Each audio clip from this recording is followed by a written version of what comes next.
Hey friends, I have good news and bad news today. The really bad news, and I literally have a tear in my eye right now, is that Mia is sick and she is not going to be with us today for this episode. The good news is today our guest is someone who is equally, maybe more passionate and can nerd out with me on family history stuff. So I'm so excited to introduce him to you. But I want us all collectively together to think of a question. How many generations ago did your ancestors start speaking a different language than you are speaking right now? Or another way to phrase that would be, how many ancestral languages have you lost? I think this is such an interesting question. And so I'm going to go ahead, while you're thinking out there, I'm going to go ahead and answer this for myself. My first language is English, American English, since there's lots of forms of English. And so I speak Mexican Spanish because there's lots of different kinds of Spanish as well. But my Spanish isn't perfect. It isn't the same as my first language, English. But if I'm looking at my Irish side, they spoke English, but also Gaelic. And then I have Swedish ancestry and Norwegian ancestry. I also have indigenous Mexican ancestry, which they spoke Nahuatl. Oh, Italian is another one. No one in my family speaks Italian anymore, even though I have a very Italian last name, Fransoni. There is a lot of language loss in my family. And if this is not something that you've ever really thought of, today we're going to get into it of how language loss might affect your family history story and maybe some ideas about what we can do about it.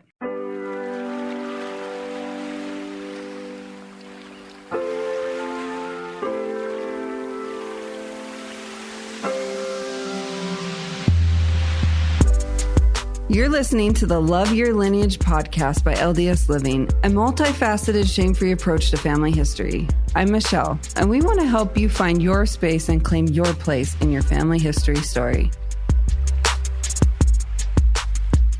So today I want to name this feeling that I often have felt during family history work that I've never had really a name for it. In Spanish, there's this saying, ni de aquí, ni de allá.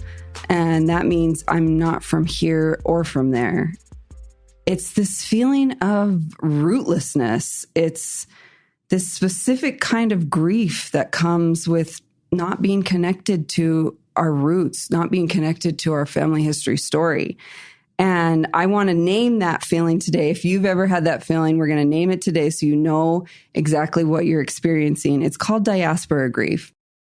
And diaspora or diaspora, I'm not even sure how to say it, but it's the dispersion of any group of people from their original homeland. So anyone that's immigrated, been kicked out, had to flee, in the African diaspora, enslaved, stolen from their family, anyone that has had to leave their homeland and is living somewhere else right now. That's a lot of people. I think we hear when people immigrate from different places, they often say, oh, they sacrificed so much to come to this country. And we don't really talk about the specifics of what they sacrificed. And I think that's a big part of diaspora grief. But to talk about this more, I really want to introduce you to my friend, Professor Joel Selway. So Joel, thank you so much for being here today. It's a pleasure. Thank you. I've been looking forward to it. So. Yay. Okay. The one thing I love most about Professor Selway is that we met at his sister's birthday party. I could tell we had this kinship of understanding how important family history work is. Professor Selway, would you mind giving us a brief introduction of like who you are professionally and then maybe a little bit of your family history background? I teach at Brigham Young University. I am an associate professor there. I've been there for 13 years. I teach classes on Southeast Asian politics. This semester, I'm teaching a class on the international relations of Asia. I also teach a British politics class as well. But those classes and my interest in those things professionally, I think stemmed from this feeling that you've described that I never had a name for either, that I had, I think, throughout my entire childhood. And then as I kind of entered adulthood, was something that I was really trying to, again, subconsciously tackle in some way. And the way that I did it was by going into the academia learning about the history and the languages of Southeast Asia. It's just kind of like this melding of both personal interests and academic interests. It's kind of a real privilege to be able to do that in my career. That is so cool. And I love how you have made this connection. Like what I do today, right now, is very much connected to my family history and this feeling of diaspora grief. And I think there are so many people out there who are feeling the same way, whether they've made that connection or not. So thank you so much for telling us about your professional bio, but could you tell us a little bit about your family history? And just to be transparent, I've heard a little bit of Joel's family history before, but it was so fascinating. So I'm really excited to learn more about your history. So if you could go ahead and share that with us. I'm from England. I was born and raised in England, in the southeast of England. My mother was from Thailand. And, this is back in the 70s, 80s when I was growing up. And in our town that we grew up in, she was probably one of the few ethnic minorities in the town. And so we, as kind of biracial children, were quite visible in the town. And that was definitely part of our experience growing up. My mother used to speak Thai around the house, not to us. We never learnt Thai language. I think back then there was this kind of belief that children shouldn't learn more than one language. It might confuse them, might be bad for their development. Or it could have been a personal decision, I don't know. But regardless, we didn't grow up speaking that fluently with our mother. She would teach us basic things, numbers, basic introductions and things like that. But we had this fairly traumatic experience as children. My mother died when I was age 12. We were 7 siblings together, and the youngest was, I don't think she was even 1 yet, our youngest sister. It obviously left a hole in our family for numerous reasons. But in terms of this kind of connection to that side of our family, that culture, that was just kind of ripped away from us. Mm-hmm. All of her family lived in Thailand. And obviously this is pre-internet days. So I guess if there are young listeners listening to this, they may not appreciate this, but you can't just FaceTime them or messenger them on Facebook or anything like that. I don't think we even knew their address because my mother had done all of the communication, obviously, with her family. I'm not even sure how long it took my dad to write a letter to her family and let them know that my mum had passed away. Wow. What were your thoughts about Thailand? You knew you weren't 100% British. With your mom gone, how did you feel about your identity? I don't think I'd thought much about the implications of what it meant to be of a different identity or things like that. Every so often it would show up on the football pitch. I like to play football. I remember there was one team and I think I did a particularly strong tackle on this guy and he pushed me to the ground and he called me a racial slur. And I think it was one of the first times that, at least since my childhood, that I'd experienced that. So I kind of flipped in that moment. Yeah. I don't know where that came from. And I think it was just a lot of things bottled up and that was subconscious. And there was something about the way that he treated me and the word that he used that just, And I would say it's hard being like a multiracial child, not having the parent of that other race to be there to help you process what just happened. Right. Because having someone say something racist to you, it's a form of trauma. And just having your dad to he probably nothing like that's ever happened to him. So he was like, I don't know how to help you process this information. And right. Exactly. That's a huge part of diaspora grief is just this feeling of disconnection and not having like someone to guide you on how to like process things that are happening in your life. Yeah. And, I think for various reasons, I think my dad's personality and maybe just English culture, he was quite distant from us. And so even at church, people would say, oh, who's your dad? And we would point out to our dad, this hazel-eyed, light-haired, blonde-haired when he was younger man. And people would just like laugh and say, nah, you're joking. That's not your dad. I think my mum was very excited and interested in living in England. She was a very internationalized child, as I've kind of learned as an adult growing up. And so for her, I think it was very exciting to live in England. And my dad had not really experienced Thai culture. He didn't speak it. And certainly I don't think he could appreciate a lot of the things that were happening to us. So there we were in this little town of Folkestone in southeast England, and kind of like the heart of our family had just been torn away. And so we had a number of traumatic years over the next few years, where we just have some very interesting stories about, my dad actually came over to America with the missionary who had baptized my mum, and I think he was trying to find a new wife. And so we actually all were split up and went to live with different people. And I can't even remember how long that was. I want to say it was a few months. I lived with one of my friends in the ward. And then my dad came back, announced he was getting married. We came over to America in 1990. It lasted 3 months. Wow. The marriage. We went back to England. We moved towns. A friend of my mother's who had lived in a different town where there was a church ward community with a larger kind of youth group said, I think it would be good for your children to move here. And again, there was some more physical separation of the family, of the siblings for a while. I won't go into the craziness of that period. But essentially, it was like a 2-year period where not only had our mother kind of been taken away, but all of our stability had been uprooted. So when I say rootlessness, you're like, I know that word so intimately. Yeah, I understand that. I have memories of walking the streets in the rain in England, feeling very disconnected from lots of things in life. And were you still at that time very different than your peers? Like you looked multiracial. So the town that we moved to, Crawley, it's right next to Gatwick Airport. It was a lot more racially diverse. I think I grew up the rest of my life in a very kind of English culture. I went to Church of England school. We grew up in council houses. So definitely lower class. And that was kind of part of my entire childhood experience and part of my identity. So I went to a school, and that was a place where I always felt like I could kind of escape these things because I was good at school. I wasn't necessarily particularly good at languages. I think my French teacher didn't like me. And I ended up getting a B in French. You could only get an A, B, C or thing. If you got a B, you could go on and take an A level. So you have GCSEs and A levels. And so I got a B, and then I went...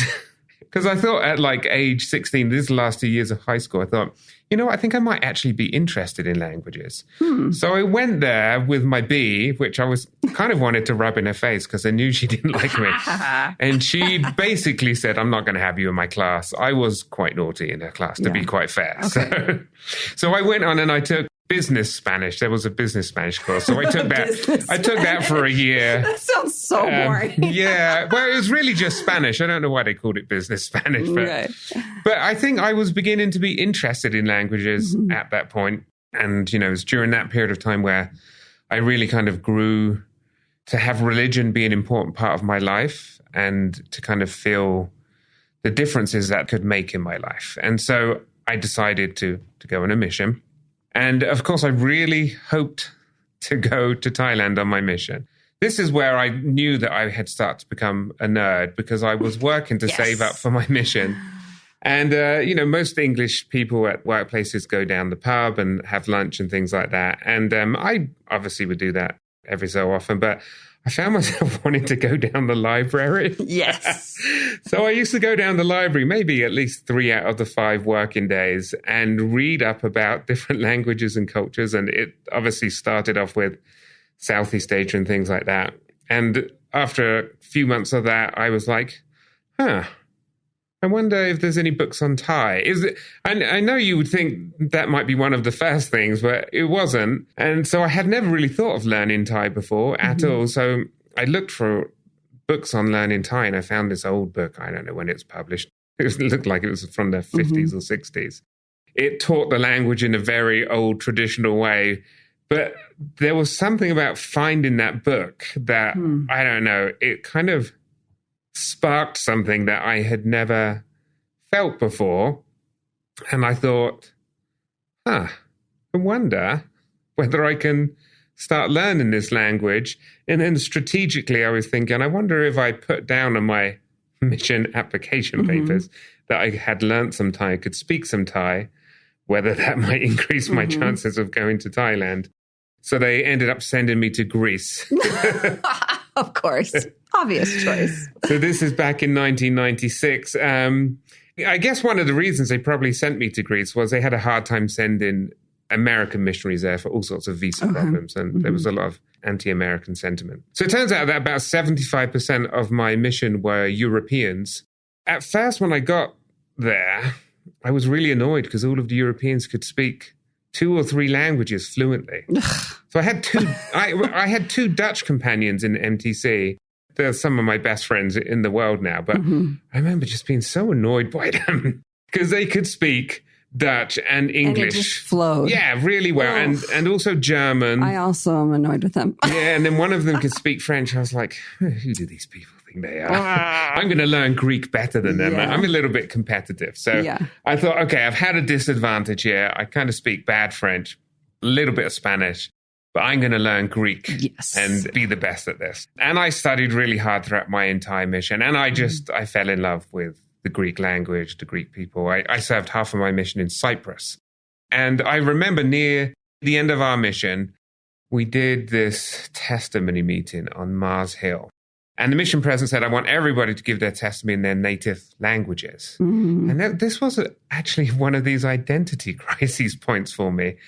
Because I was like, well, yeah, I'm English and I love England. And that's probably my go-to identity in general, right? That's where my culture is, all of my sensibilities, my language. The way you speak. Yeah. Yes. There was something about the way he phrased that I was like, no, I'm not going to give my testimony in English. So I gave it in Greek instead. Greek had become part of my identity in some way. Maybe lots of other missionaries feel this. But it was kind of like there was something beneath the surface there that was like, So it started to be more of a kind of an emotional feeling, if that makes sense.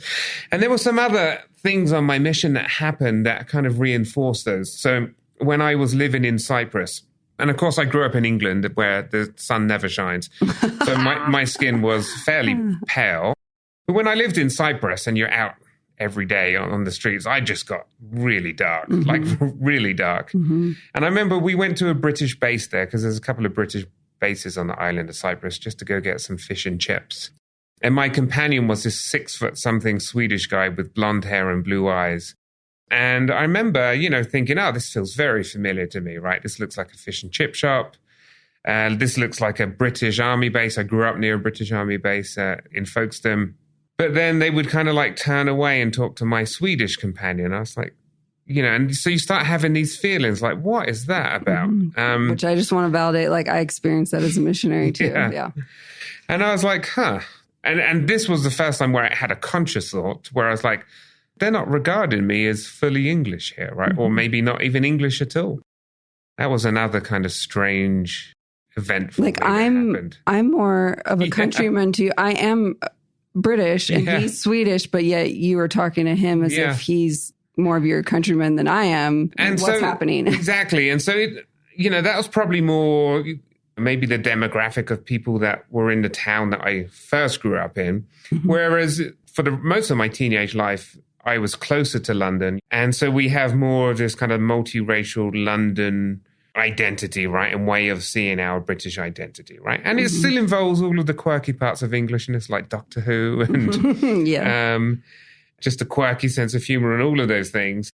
But there I was on this British outpost on Cyprus and I started feeling invisible, maybe that's the best way to describe it. Then when I got back off my mission, I think all of this began to surface and I was like, I really want to reconnect with my Thai side. So here I am, age 21, and I thought to myself, you know what? That dusty old book that I found in a library before my mission, where it seemed incomprehensible and totally unachievable. And maybe like super intimidating. Yeah, really intimidating. I was like, you know what? I can learn a language fluently now. I can do this. I can do this. And so I went and picked up another book from the library. Maybe it was the same book, who knows? We decided as siblings that we were all going to go on a holiday to Thailand. Oh, man. We had never been there before. I mean, I had been there when I was 3 years old. So we'd never been there since that time.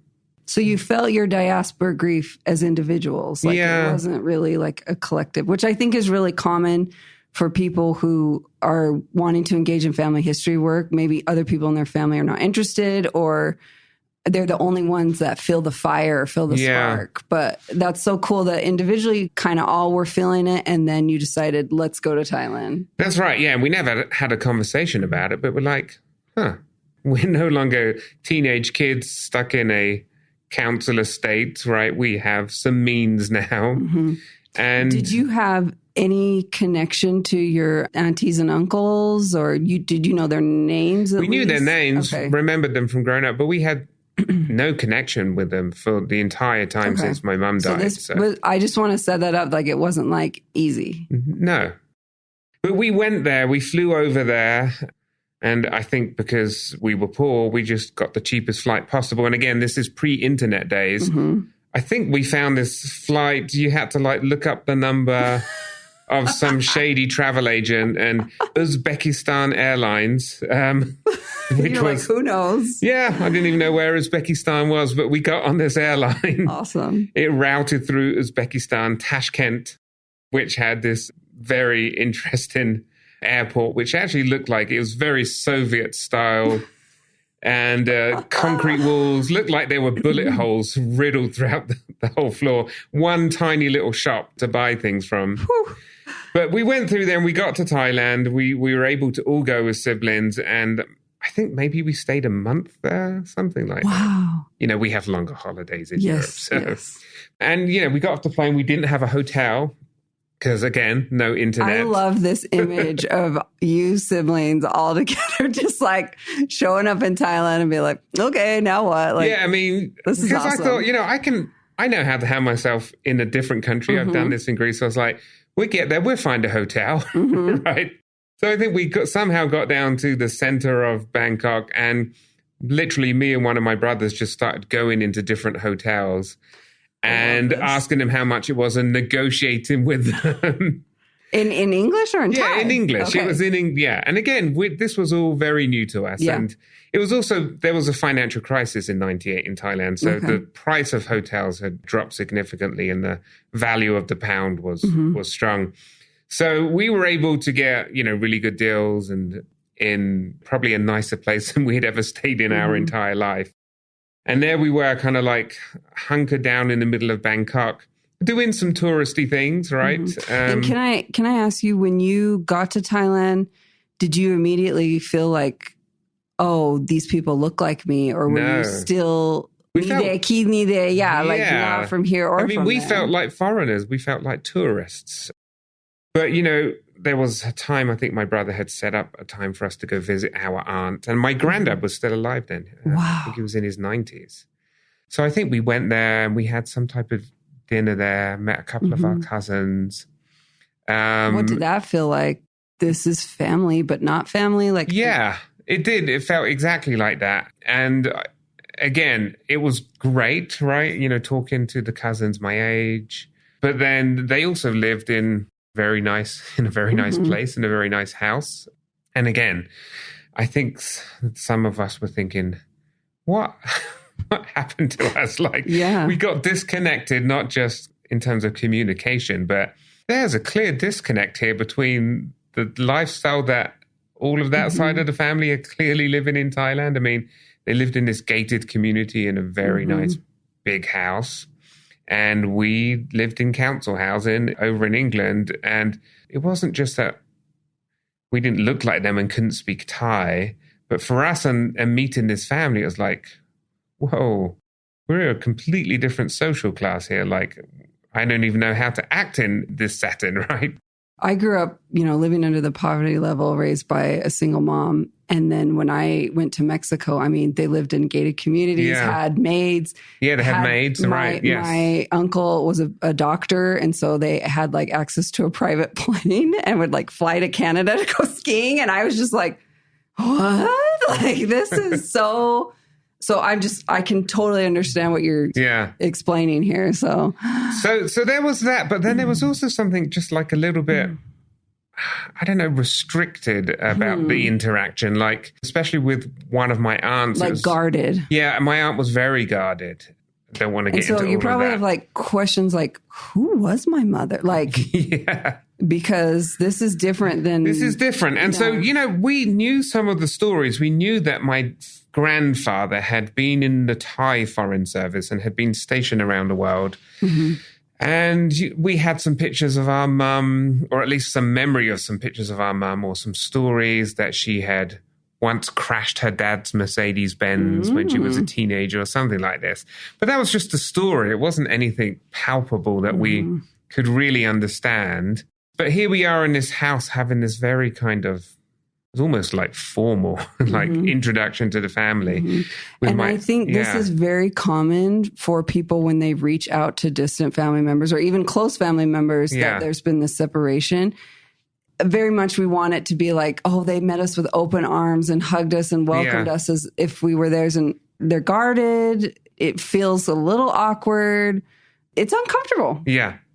With that particular aunt, very guarded. And she actually is kind of like a very successful and high up person. She has worked in the Department of Agriculture, but worked very closely with the Queen of Thailand. I think she helped coordinate the Queen's annual flower show or something like that. And now she has some special appointment, I want to say, in some type of royally related foundation. Wow. So that's her background. And then here we come, her sister's children out the blue. And we're very rough around the edges, right? We don't understand any of the customs or norms of Thailand.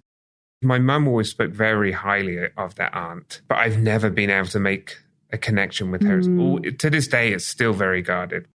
But with my other aunt, who had kind of actually given up the whole almost like aristocratic upper middle class life and moved out to the border near Burma, partially for health reasons. She said Bangkok was too polluted, but I think partially to get away from some of these family dynamics, which I still don't fully understand.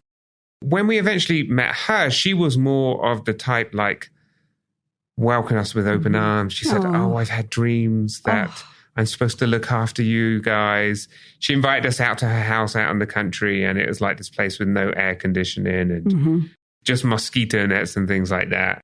But, you could definitely feel the love that she had. And so I have a very close relationship with that aunt. How did you feel in that environment where you were welcomed? I mean, she was just very lovely from the beginning. And did you feel like a sense of this is part of who I am? Yes. Yeah, for the first time. And I think especially for me and my siblings, and this is more an experience I've had coming to America, actually, because in England, there's actually very few kind of people of East Asian origin. There's mostly South Asian, right? Indian, Pakistani, and Bangladeshi. But I don't look East Asian, right?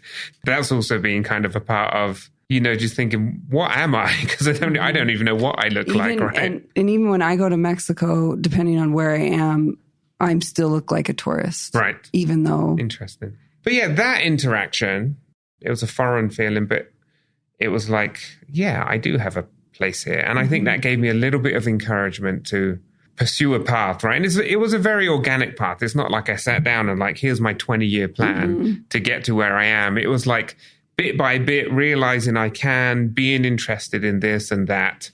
So I came back from Thailand and I thought, I really want to learn Thai, seriously now. And so I began looking at university programs where I could learn Thai. There was one in London called SOAS, and then BYU actually taught Thai as well. Wow. I ended up coming to BYU. In the kind of the 6 months after we came back from Thailand and before I came out to BYU, again, partly because we had made some of these family connections in Thailand, we realized that one of my mum's cousins was posted in a foreign service in London. And so we went out to meet him and his wife was just really nice. I would go up there maybe every other week and she would kind of give me little Thai lessons. Oh my gosh. I'm not trying to make tons of practice. It was more the connection that was meaningful to me. And I think when I'm hearing you tell the story, you're just kind of going through the motions. But me as an outsider listening to this, I'm like, the braveness, the vulnerability to just be I'm going to try to learn a new language. I think a lot of people might be feeling fear. And I think it's so cool how you're I'm just going to take it bit by bit and see where it leads me. And I'm doing this and I'm asking for help. Yeah, and so I learned Thai for that time. I got to BYU, and for some reason they weren't offering first-year Thai classes, just second year. That was kind of strange. But because I had kind of done enough from that dusty old book and with my aunt, I jumped kind of like straight into that second-year Thai. And was it really hard? Because from what I know about Thai, which is very little, it's a completely different alphabet. Right. There's no spacing in between the written language. So what? That's like, right. How did you? Yeah. So the Thai alphabet is technically phonetic. It has 44 consonants, 33 vowels.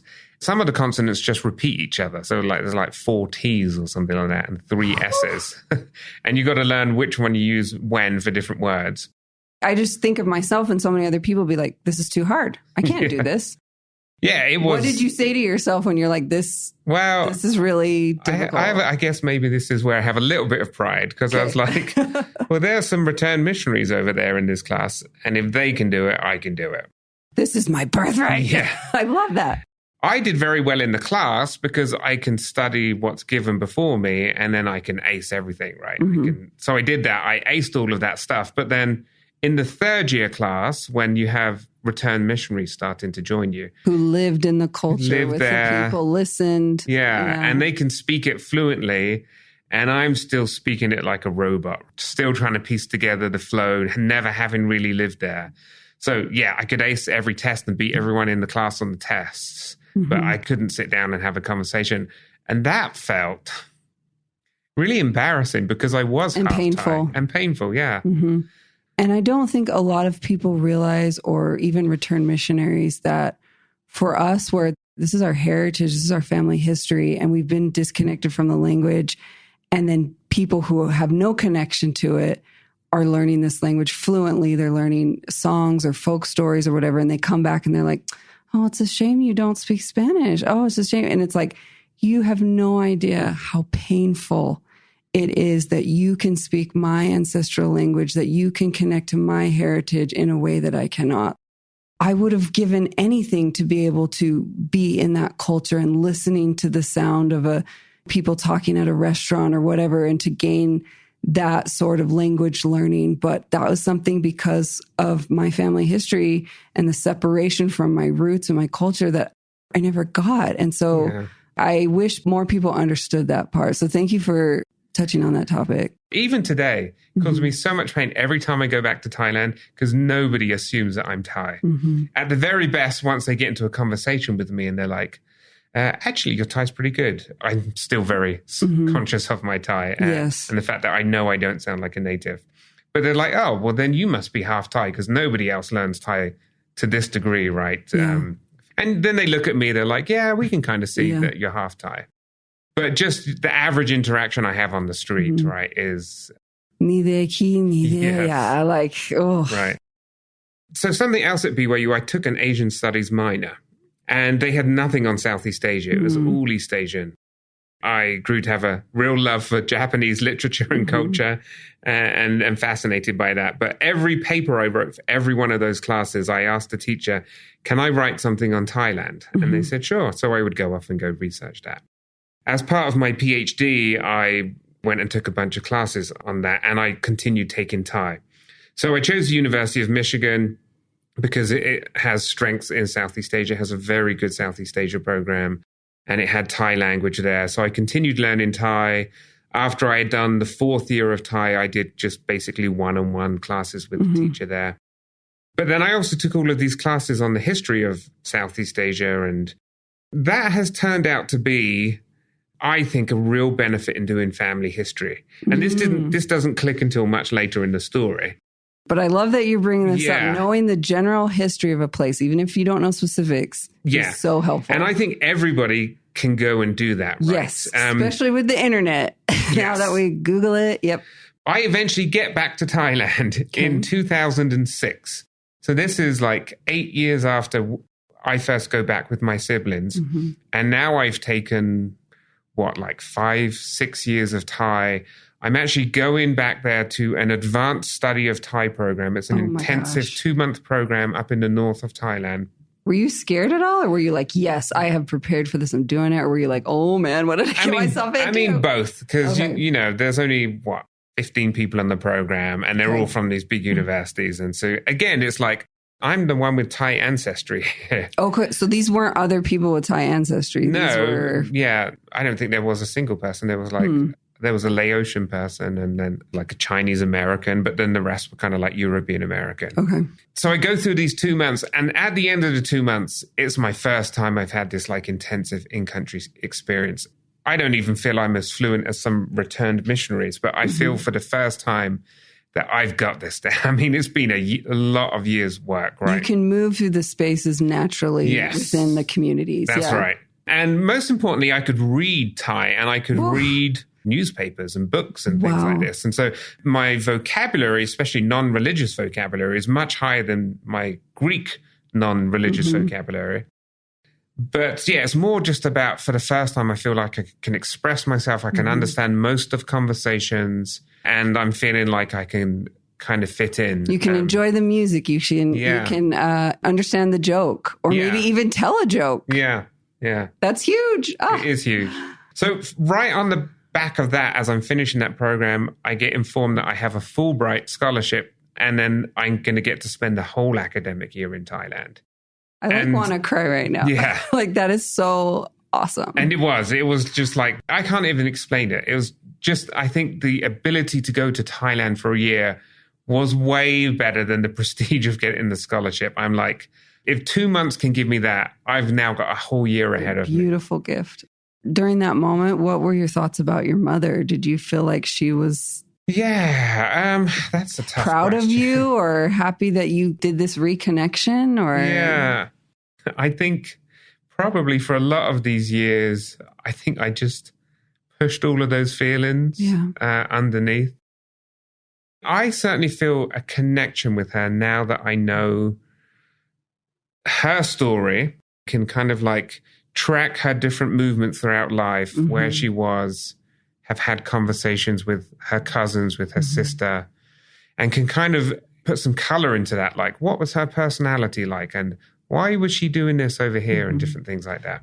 One of the things that I found out while living in Thailand, and obviously, you know, you go to some Thai restaurants and you eat Thai food, but you are never ready for the full color of Thai food unless you live there.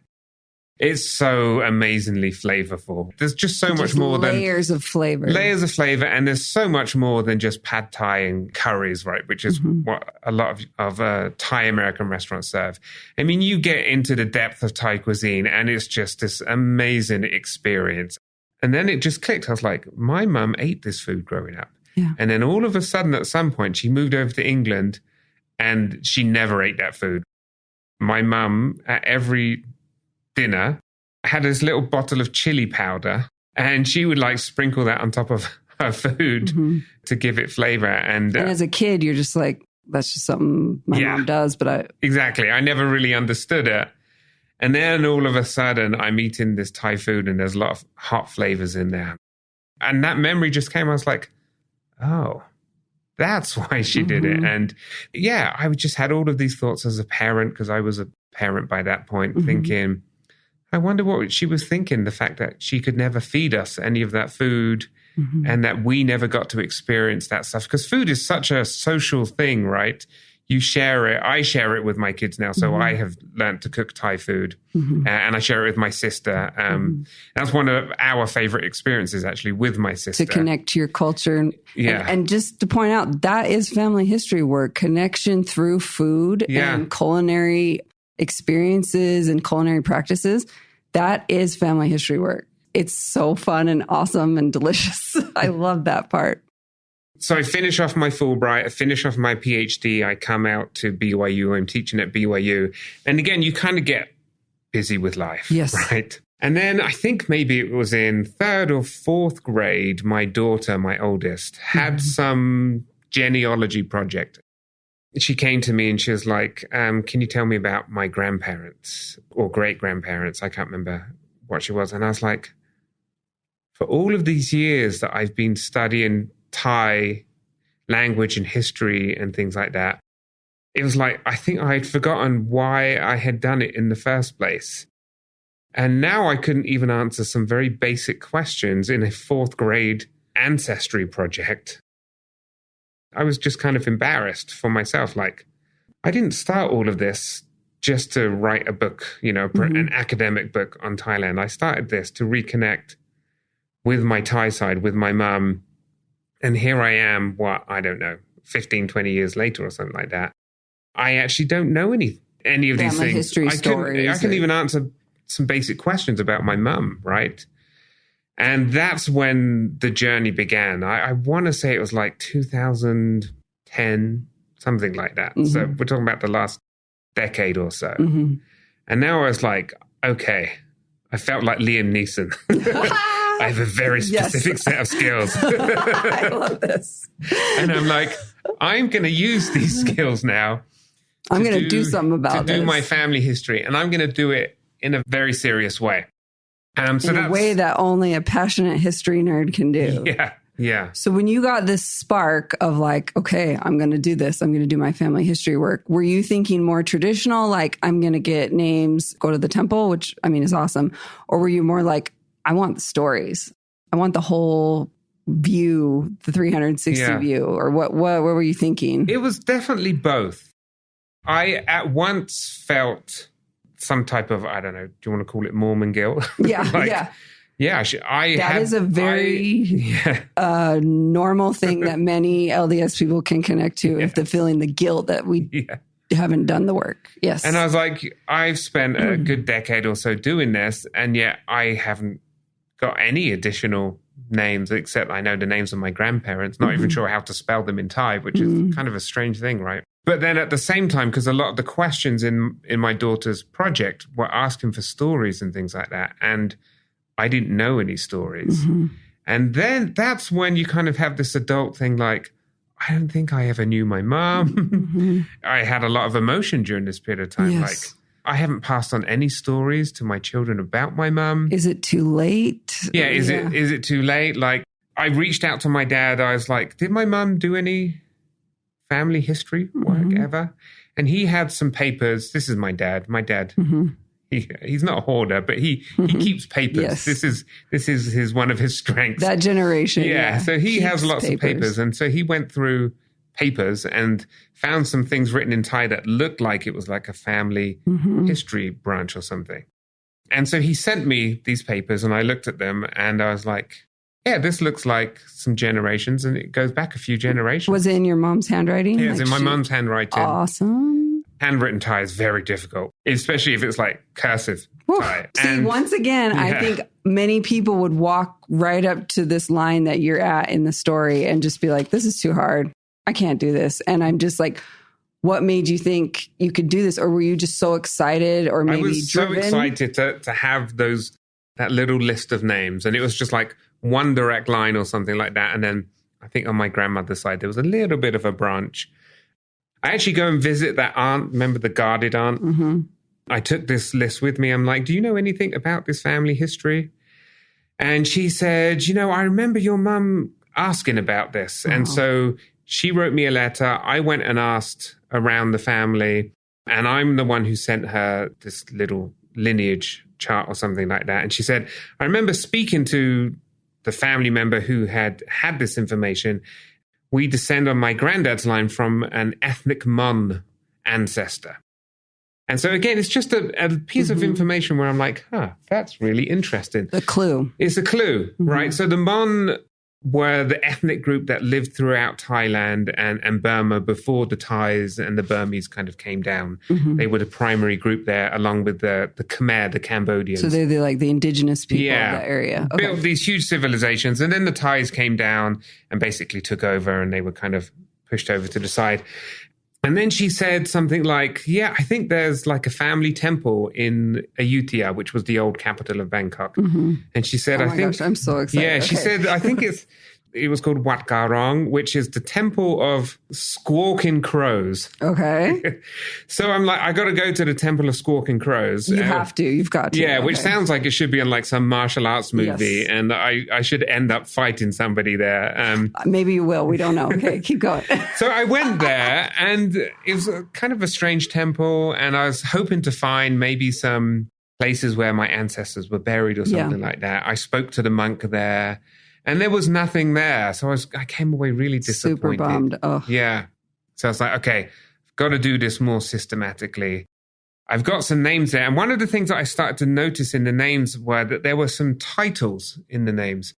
It's from some type of peerage system, very similar to kind of like the English peerage system. So I guess if you make it high up in some bureaucratic position, you can be given some type of lifetime peerage title. Yeah, like a lord, different things like that. So then I began doing research on the different ranks and what those were. And then I found out like one of them like had a really high rank. That was like, this was the oldest one on the list. That was like a Viscount, I think you pronounce it. But then, so I knew something about this from having done professional research that once you kind of tap into those types of things, there's probably written records on them somewhere. So that's when I begin kind of trying to search for these things in the archives. Do you have to be like a special professor to access those archives, or can anyone walk in? Like, how did you know what to do? I'm not sure. I don't know if anybody could walk in, but I certainly But you walked in. I walked in and then they're like, you're a professor from this university, just fill out this form. So yeah, and that's just totally overwhelming because I don't even know where to look. And so I didn't find anything. Yeah, what can you describe when you walk? What does this place look like? What are you seeing? Yeah, you're seeing a desk and you have to ask for things. I think there's a computer. You have to know what you're looking for. I was just so overwhelmed that is it just like shelves of you can't see the shelves because they're back there and wherever they store them to keep them safe. And so I didn't spend very long there before I left, like almost running away, like I have no idea what to do. So that kind of avenue stopped for a little while. And I thought, okay, well, here's something else I can do. I'm just going to go and speak to every single family member that's living and ask them for as much information as I can. So actually the next few years, next maybe 2 or 3 years, was me taking oral histories. Okay. So I spoke to all of my mum's cousins. So she grew up with these cousins in the same kind of family complex. Were you ever turned away? The guarded aunt, I don't think we've ever got into any stories about my mum. And then there's a couple of her cousins that were just not interested at all. But lots of them actually were. Awesome. And they gave me stories. I found out stories like one of them said, oh, did you know your mum was a really naughty teenager? Like, really rebellious. And then he was like, then I went over to visit her in England. Like she had married your dad. She had a couple of children. She was like a changed person. And he was like, I didn't believe that this could happen. I love this. And so I had all of these like little stories here. And then I began asking stories about my grandparents and then my great-grandparents. And then just collecting as much information as possible. And then eventually everybody said, oh, you've got to speak to this one cousin. And he's actually now moved to America. He lives. There's always that one person. Yeah. And he was in America the whole time? He was in America. He had gone there to study at Berkeley, maybe study at Berkeley, but he lived in Berkeley. Okay. So I had a conference out there at Berkeley. So I decided to go to contact him and meet up with him. And he was actually named after my great-grandfather. And I'm like, everybody says I've got to talk to you. And he was like, oh, I think what they're talking about is the fact that I think he was maybe the youngest, but he was very close to my great-grandmother. But also he was the type of personality that had constantly asked my great-grandmother stories about her life. And was he so excited that you wanted to know this information? Yeah, he was like, finally somebody who's as nerdy as me. He's like, oh, by the way, I've got all of these photos that I've taken. He just gave me a whole file of things. I'm freaking out. But it was the stories that I was most interested in. And so he began telling me stories about my great-grandmother.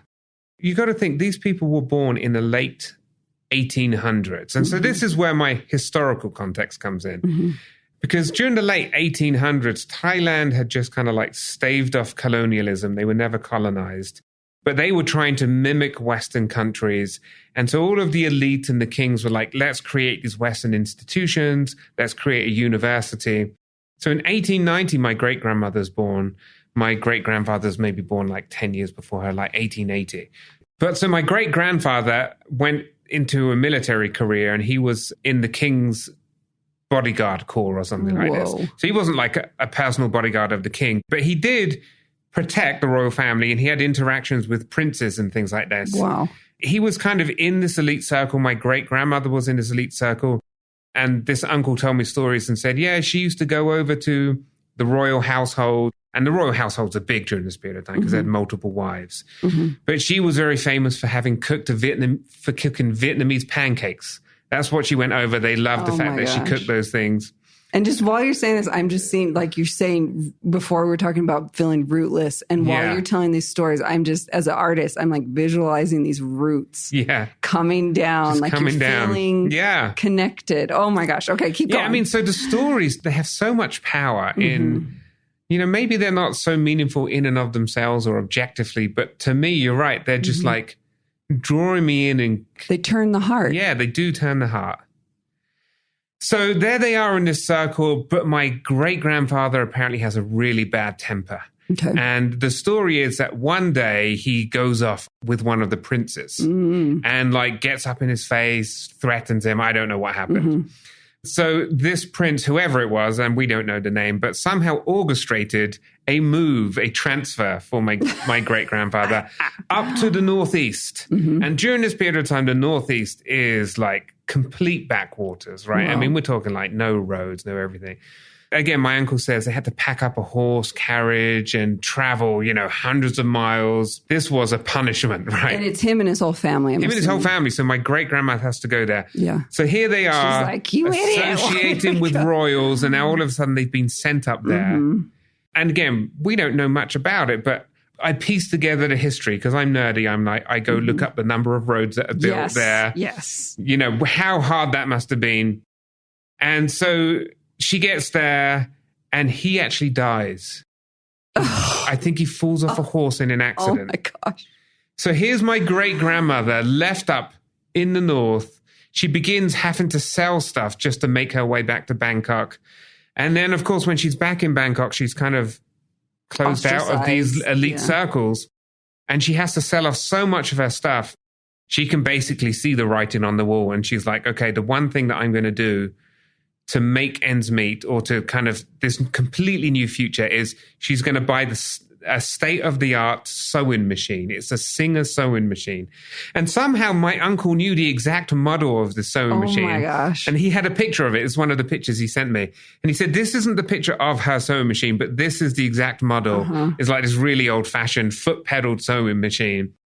So here we are in like the early 1900s, maybe the 1920s. And my great-grandmother, who's in the midst of this vast social change, has the forethought to say, I am going to send every single one of my children to university. I don't think there's even a university officially opened in Thailand at this period of time, or it's maybe just open, but it's not like a real university yet or something like that. But she's like, that's the future. I am going to like work as a seamstress. And this is new technology. This is new technology. That she's never seen or done before. It's manual labor. I'm not sure whether she had to do manual labor when she grew up. It seems like she grew up with a lot of little bit more wealth and privilege. But she figures out if I do monk robes, I get more money. So she began to sew monk robes and sell those. And she had 4 of her own children and 4 children that were stepchildren from my great-grandfather who had been married before, and I think his first wife died. She got all 8 of them to university. Oh my gosh. And then she said, I'm going to look after all of your children. You go off and be as successful as you possibly can. This amazing woman, like, somehow has this foresight and works that hard.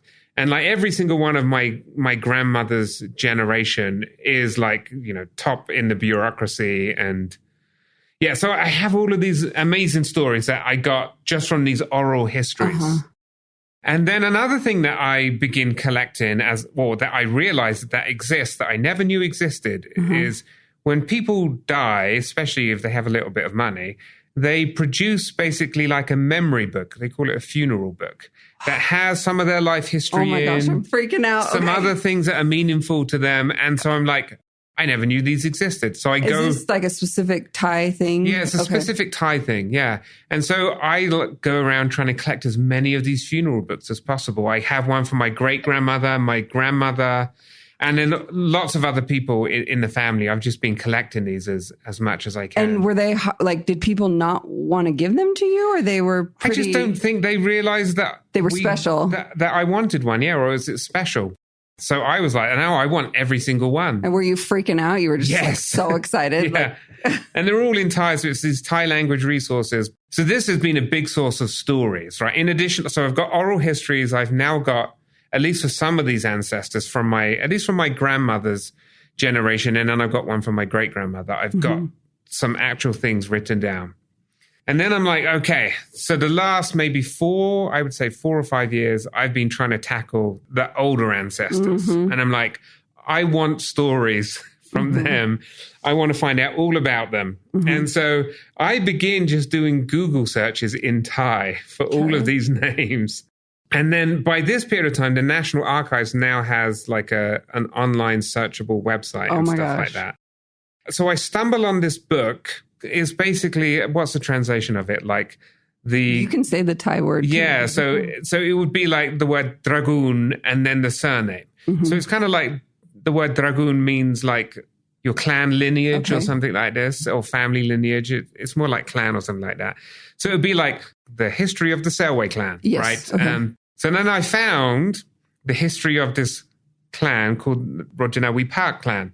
That clan book that I found had the history of the first ancestor that was on my mum's list from all of those years ago that my dad had given me. And then I begin translating this and I'm like, this story is amazing. So it turns out that first ancestor who lived in the late 1700s, he was the chief of the elephant department, which was a government kind of formal government department, because elephants were used in warfare. It's like being chief of the cavalry department or something like that. He wasn't military per se. I don't know whether it was a military ministry, but he was actually in charge of finding elephants and training them.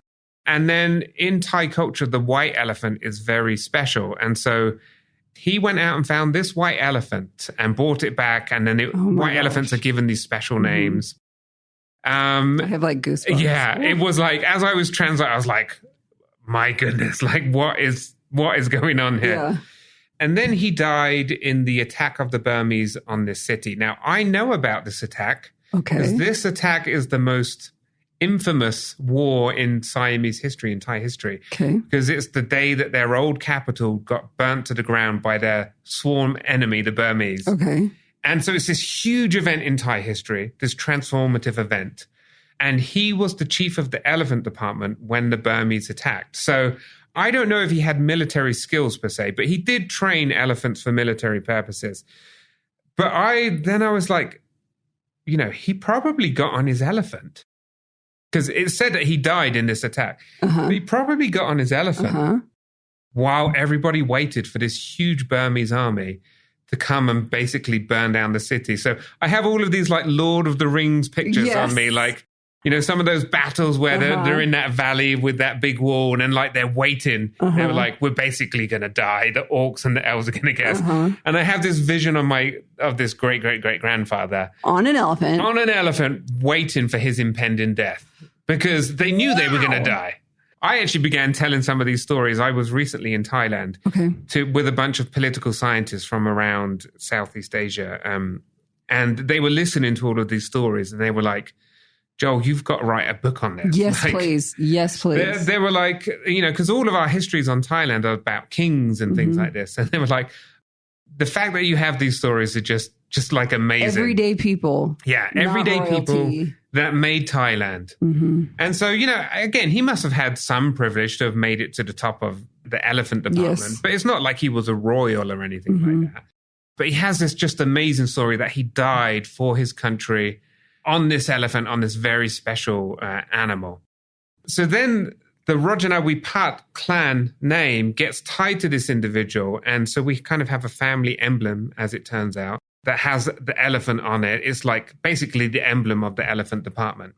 So I get on this Facebook group, which has this picture up here. Then I begin just, because I'm a nerd, I begin like sending out lots of messages and like trying to get people to answer these things. And like, so is this our official family crest or anything like this? And then people get involved in this. They're like, yeah, we really want to know this. And other people are like, well, we don't really have family crests in Thailand, but we chose this because, this was the crest that was important to that family. Mm-hmm. Apparently his son also worked in that department. Mm-hmm. His son survived that attack. Of course, we had to come from somewhere. Yes. Was taken captive by the Burmese. Oh my gosh. Somehow later escaped, and then I guess continued the family line. But this book, this clan history, had those stories in there. And it was like they were just waiting for me to come and translate them. So I spent a lot of my spare time, my nerdy spare time. Mm-hmm. And this is where family history, like people are like, oh, it's boring. Why should I do this? And, we talked about that Mormon guilt. But like, once you realize what is possible, and this is what I always say, you need to be optimistic and unrealistic about what you can find in your family history, because you just never know what is there, and you never know what steps the Lord is going to give you to get to that point. Yeah. Your entire story, I feel like slowly, very slowly, you've been guided. You've been given these little teeny steps to get to where you are now, because it's something you desired. You wanted to heal that diaspora grief. You wanted to build a bridge. Yeah. And it's just incredible. And your sister, Celestia, you're my friend. So I'm just telling everyone publicly that we're friends. When I met her, how excited she was about what you have done and how much she valued the gift you have given their entire family to have these roots, this connection. And your story is so amazing and so beautiful and so exciting and thrilling. And I just hope everyone out there realizes that, like, Professor Selway is amazing, Joel's amazing, but like, I know from my own personal story of where if this is something that you want, the Lord will make a way for it to happen. It might not be a name or a date. Yeah. It might be a recipe. It might be something else. Exactly. So along the way, before I got to, it sounds like amazing. And I'm sure there's probably some of the listeners out there who are thinking, well, that's never going to happen to me. Yeah. I never had ancestors like that. But remember, I only really found that stuff out within the last 5 years. Yeah. People want to start out, I would certainly recommend getting oral history, sitting down, trying to hear as many stories as possible, because you'll be surprised at what random member of the family remembers this or that detail. So I think collecting those oral stories can be very important. And even in your case, it wasn't like these were relatives you grew up with and it was so easy to just go over. You were cold contacting them, basically just like, hey, and yet for the most part, you were received really well. Right. And that's the same in mine. I was cold contacting a lot of these relatives through Facebook, through WhatsApp, and I thought they would reject me. They would say I'm crazy or think that I'm trying to trick them. And I've actually been received really well. So I was like, give courage and hope to any of you out there who are like considering gathering these oral histories that you can do this. Yeah. You can do this. You can do that. You can you can look up standard histories, right? And so you can put things in context. So even if you only have a name, you can say, well, they must have lived during this period of time. And what must have that been like? There are no ancestors before 1770, but the record says we think that our ancestors came from this ethnic Mon migration. Not we think, but they come from this ethnic Mon migration a couple of 100 years earlier on. Now, I obviously don't have any names from that migration, but I can go to the history books and I can find out, well, here are some names of the leaders that brought that Mon group over. And this is why they came over. And these were the circumstances. So I have no names from 200 years before that, but I still feel connected to that. And that's just from kind of like basic history you can get from history books, if that makes sense. So I wouldn't discount doing that history, oral histories. And like you said, even small things like a recipe. I don't think I had a real Thai meal growing up. And just thinking about, I wonder which foods my mum really liked. Obviously, she liked hot food, right? And so here are all of these recipes in Thailand that are hot. And then, it may not be true. It may be myth or fantasy, but you can picture your mum like eating these different dishes and or your ancestors and like, maybe it's not the perfect, most exact thing, but it's like you are reaching out to them. And in my mind, they would reach back and be like, I see your attempt to connect and I'm here. Like, I love that so much. What's your mom's name? Can we say her name? So her name is Savitri. In Thai, it's actually pronounced Sawitri, which is kind of funny because we just called her Savitri. But her name is Sawitri. It's actually a a name that comes from Hindu, and there's an epic tale about Savitri. There are parts of that poem where I'm like, wow, that was a really well given name, right? Maybe not everybody's going to have an ancestor that has a name from a Hindu epic poem where you can do that. But these are some basic things that you can do, like, what does my mum's name mean? And where does it come from? And writing some of those things down. So, Joel, one question I want to ask, because in our podcast, we talk about genealogical consciousness and the connection of past, present, and future. And so all this work that you have done, how are you ensuring that these family stories, these deep, deep roots in Thailand are not lost to future generations? So like you growing up without knowing these stories, that never happens again, as much as you can control to future generations and your children. So, I mean, I'm writing things down and recording them, right? Okay. So I'm translating these things. And again, this is kind of like the nerdy academic side of me, right? I'm trying to produce things that I can just pass on, so physical things. Part of it is also, I think, sharing it, right? And so, like you mentioned before, I share this with my sister and her children. Because I'm a professor, I create slideshows. Yes. And I go into the whole history and context of things, because I think that builds up to now you can understand fully. It's like seeing a whole puzzle instead of just a small piece. Yeah, exactly. Yeah. So I'm very conscious of doing this, I don't know, at least once a month, putting together something, telling my children about those things. So even some of my Thai cousins are like, oh, when you figure all of this out or, like digitize it, like pass it on to me as well. Awesome. Right? So I do think that, I would say to the one individual, right, who maybe feel like they're doing this alone, and especially at the beginning, it can feel very lonely, that some other people, members of your family who, for whatever reason, might not be able to do it to that extent, are definitely going to appreciate it and could be the ones that pass it on to the next generation. How has finding this information, I don't want to say healed, because I think healing is a journey. So on your journey to healing, how has this work helped you? Like, why is this a commandment that we are supposed to turn our hearts to our family members? Yeah. I mean, I always knew I was Thai. Yeah. But I had no connection to the language, to the culture, to any of the stories, to the food, to anything like that. So I always felt primarily English, and I still do feel primarily English. But there are now times and contexts, especially going back to Thailand, I think I care a little less about the fact that people don't see me as Thai per se, because now I know that I'm Thai, right? I have these connections with family members, right? And I know deep histories. And so it's kind of funny when and I do just like to talk to random people, especially to practice my Thai. This past summer, we went up to Ayutthaya and I found a temple that the ethnic Mons had built. They'd been given a space to build. And so some of my ancestors probably participated in building that temple.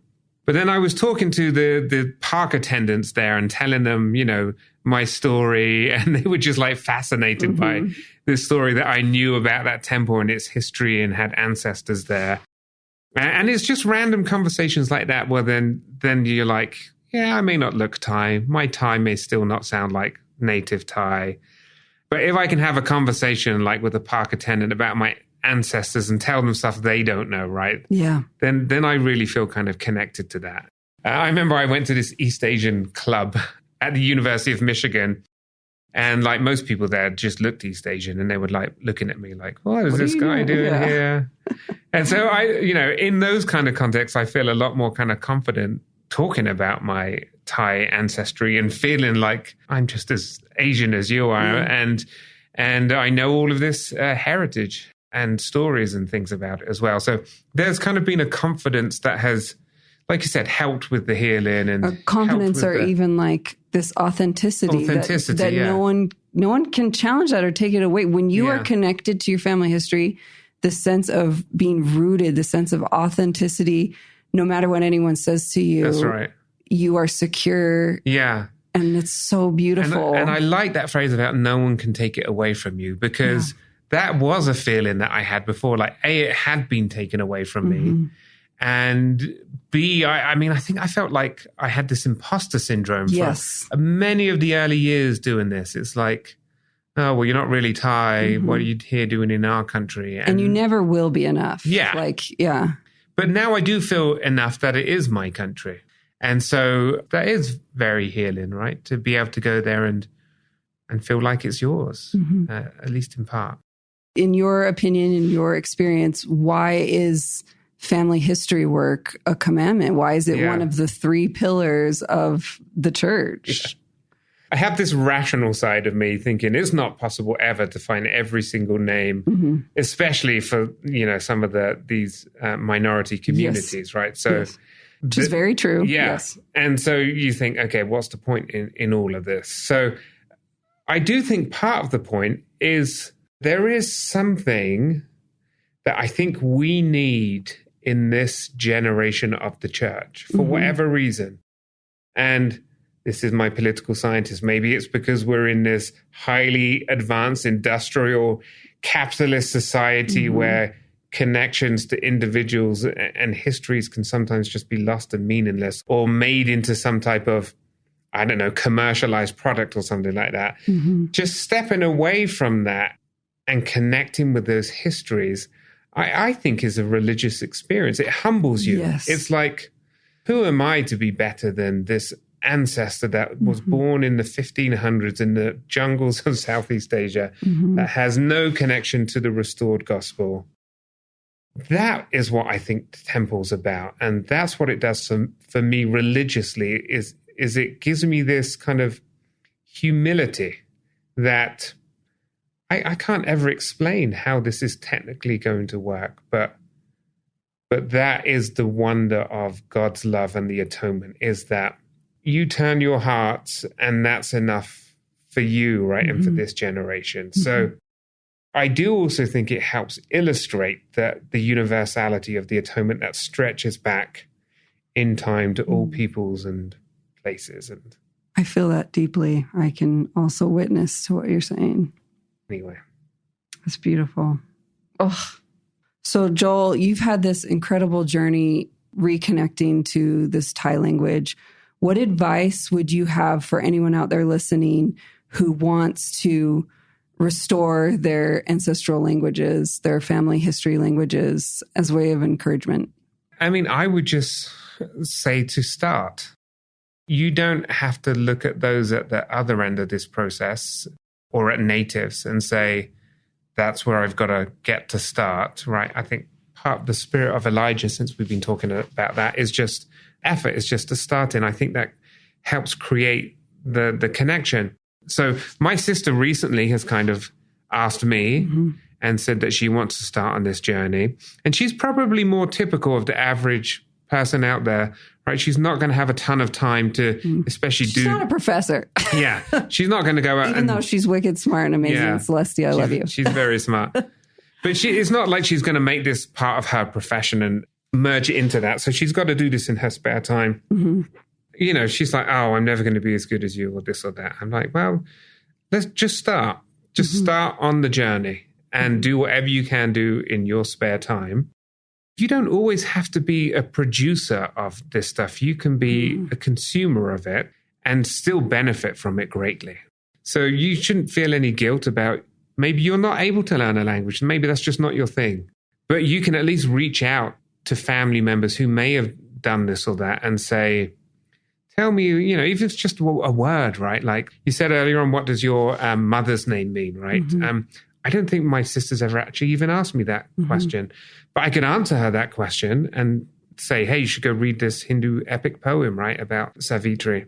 That would all take place in the English language, right? But there are things like that where you could say, okay, what does this word mean? And I'm sure there's a whole bunch of very basic things like I love you, right? Or I love you, mum, right? Oh my gosh, I love this. And I think that would be very meaningful to her, right? To be able to say, I love you, mum, in Thai. Yeah. So I'm sitting here on the verge of getting very emotional about this because I do think that's like, we were never able to express that to our mum, right, growing up. But you could say it to your kids. Yeah, I could say it to my kids. That I love you. Yeah. In that familial language. I Love that. Thank you so much. Yeah. Well, Joel, if I can compose myself, because I'm feeling very emotional, grateful, excited for all the listeners out there that are feeling maybe empowered or excited to start this journey. Thank you so much for being here today. I know we were supposed to meet, and huge thanks to Celestia and making this happen. I'm just so grateful for you to be here. Thank you for having me. It's been an amazing experience for me, because obviously you go through this, there's not very many people that are interested in hearing the ins and outs of all of these things. Yeah.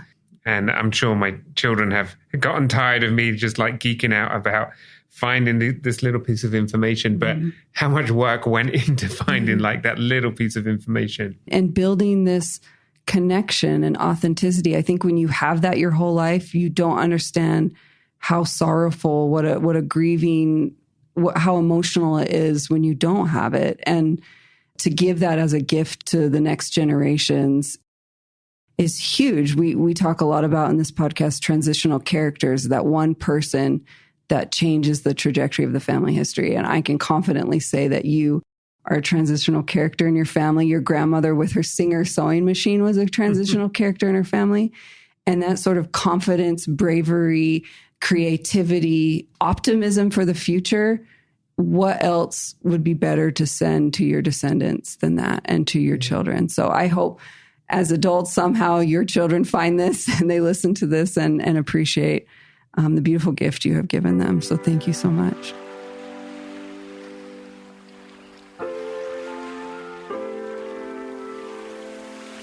Thank you for joining us for this episode of Love Your Lineage. You can find all the references and full transcripts for this episode in our show notes at ldsliving.com/loveyourlineage. And if you have loved this episode, please leave us a review or a rating. This episode was hosted by me, Michelle. It was produced and edited by Erica Free and Katie Lambert, and mixed by Mix at 6 Studios. Thank you for being with us today, and we hope you feel empowered to love your lineage and embrace your authentic family history story.